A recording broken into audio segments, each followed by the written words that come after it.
അവിടെ ഇരുന്നു വർത്താനൊക്കെ പറഞ്ഞു, ഫോട്ടോ ഒക്കെ എടുത്തു. അതിനുശേഷം പിന്നെ തിരിച്ചങ്ങോട്ട് പോന്നിട്ട് പിന്നെ വീണ്ടും കുറേ നേരം ഇരുന്ന് വർത്താനം പറഞ്ഞു, ഒരുപാട് നേരം വർത്താനം പറഞ്ഞിട്ട് പിന്നെ ചായ കുടിച്ചു. അതിൻ്റെ കൂടെ മിക്സറും അതും ഇതൊക്കെ ഉണ്ടായിരുന്നു. അതൊക്കെ കഴിഞ്ഞിട്ട് വീണ്ടും കുറേ നേരം വർത്താനമൊക്കെ പറഞ്ഞതിന് ശേഷം പിന്നെ ചോറ് കഴിച്ചു, വീണ്ടും ബിരിയാണി തന്നെ കഴിച്ചു. അപ്പയ്ക്കും എന്താണ് അശോകേട്ടൻ്റെ അമ്മ മീനൊക്കെ വറുത്ത് തന്നു. ഞാൻ കഴിക്കില്ല, ഞാൻ ഈ പുഴയത്തെ മീനൊന്നും കഴിക്കില്ല.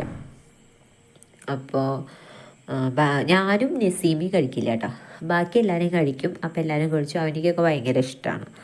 അപ്പോൾ എല്ലാവരും കൂടിയിട്ട് അത് കഴിച്ചു. അതിനുശേഷം പിന്നെ ഇവർക്ക് വിളിച്ചു, അപ്പോൾ ഇവർ വരാമെന്ന് പറഞ്ഞു. എന്നിട്ട് അവർ വരുമ്പോൾ 8:30-9 മണിക്കായി രാജേശ്വരനും അവർ ഫ്രണ്ട്സൊക്കെ കൂടി വരാൻ. പിന്നെ അവരൊക്കെ കൂടി വന്നിട്ട് അവർക്കെല്ലാവർക്കും ഫുഡൊക്കെ കൊടുത്തിട്ട് ഞങ്ങൾ ഒരു 9:30 ആകുമ്പോൾ പോന്നു. അതാണ് അപ്പോൾ ഇന്നത്തെ വിശേഷം ഉണ്ടായിരുന്നത്. എന്നിട്ട് അവർ വന്നിട്ട് ഫുഡ് കഴിക്കാൻ, അപ്പോൾ ഞാൻ ലാസ്റ്റ് എന്നാൽ പിന്നെ അവരാണ്ട് കഴിക്കാൻ അങ്ങോട്ട് എടുക്കാമെന്ന് വിചാരിച്ചപ്പോൾ അവർ പറയുന്നുണ്ടാ അറിഞ്ഞിപ്പോൾ അവസാനം അവൾക്ക് ഇത് ഇടാനായിരിക്കും എന്നൊക്കെ അങ്ങനെ പറയുന്നുണ്ട്. അപ്പോൾ അത്ര തന്നെ ഉണ്ടായുള്ളൂ. ഞാൻ കുറേ ആയി വീഡിയോ ഇടാനായിട്ടാണ് വിചാരിച്ചു, പക്ഷേ ഭയങ്കര ജലദോഷമായിട്ട് ഇടാൻ പറ്റിയില്ല.